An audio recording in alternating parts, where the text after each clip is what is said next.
Chapter 16, Tom and Jerry. The connection between Lev Vygotsky's words and a bunch of children running around pretending to be Tom and Jerry was not immediately obvious to me or my student teacher one year. It's become an obsession, Gina complained. We absolutely should not encourage these Tom and Jerry stories. She openly disapproved of the cartoon cat and mouse who continually trick and hurt each other. It's just violent, senseless drivel. Are we doing the encouraging? I asked. We sit there with deadpan faces while the children cheer for one character or the other. The Tom and Jerry craze had been going on all month, and only the teachers resisted the daily event.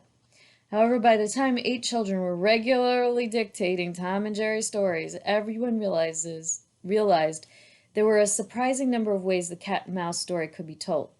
With a quick alteration of text, the loser became the winner, and the cleverness triumphed over force.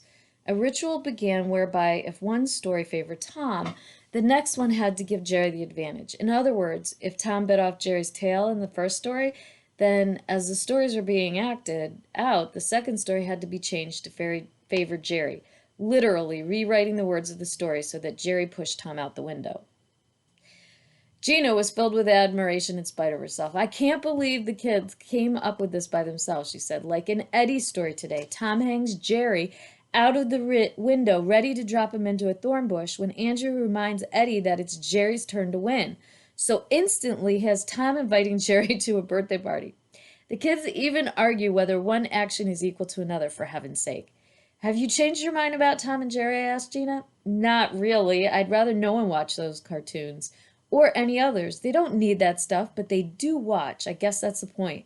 And when they're allowed to include it in their play and stories, they will imagine other outcomes, it seems. Maybe sheer boredom drives them to it. After all, there isn't one kid in the class who isn't smarter than the cartoon characters. Amen to that. Does the bully issue enter any of this? I asked. Well, Tom is the quintessential bully, isn't he? No one likes a bully, and yet the children usually have some sympathy for him more than the teachers do. Maybe they figured out that under certain circumstances, anyone can be a bully, such as with a younger sibling.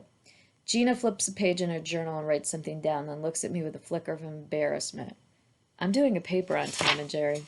She turns back a page or two. Listen to this. Ellen figured out that if we arrange the Tom and Jerry stories in a win-lose order before we then act them out, nobody will have to change the plot. So I thought I should ask everyone about that. Do they want to avoid changing the story, or is that the whole idea, to change the odds for each character? Gina held her discussion the next day, tape recording it for her paper.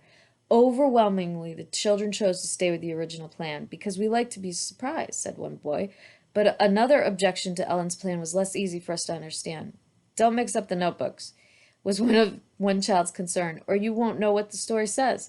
Do you mean we'll make a mistake when we put the story into the win or lose pile? Gina asked. The notebooks will be mixed up. They won't know what pile they're on. On the playground, I asked Gina what she thought of the final explanations.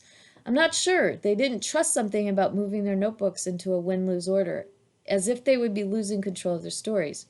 Maybe it seemed too slight a hand. Gina ran to catch someone hanging from the parallel bars, then returned with a new thought. I must remember this next time I do a math lesson.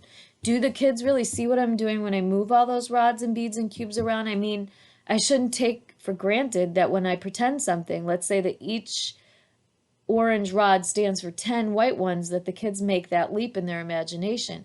They might be pretending something entirely different.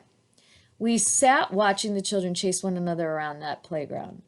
The Tom and Jerry stories bring something else to mind. For me, I told Gina, have you noticed that when the boys play Tom and Jerry on the playground, it's no longer just random chasing and grabbing? The alternate stories seem to suggest alternate play. The stories turn around and affect the play? Well, usually we expect play to propel the stories, but the process works the other way too. It could become a good selling point. If the children's play seems chaotic, as many teachers complain, then storytelling and acting could be a way to improve the play. Anyway, it's something the teachers and children could study together. By the kind of coincidence that frequently occurs when I zero in on a subject, soon after my conversation with Gina about the effect of the children's storytelling upon their play, I received another letter from the school director, who had asked, where has the dramatic play gone? Now she wrote, Our inclusion teachers have begun the process of storytelling. They are at the point of writing down the stories and reading them to the group at the end of the day. So far, they're not acting them out. Maybe they are afraid of too much emotion coming out, but I can see that the children are guiding the teachers and that the teachers are following.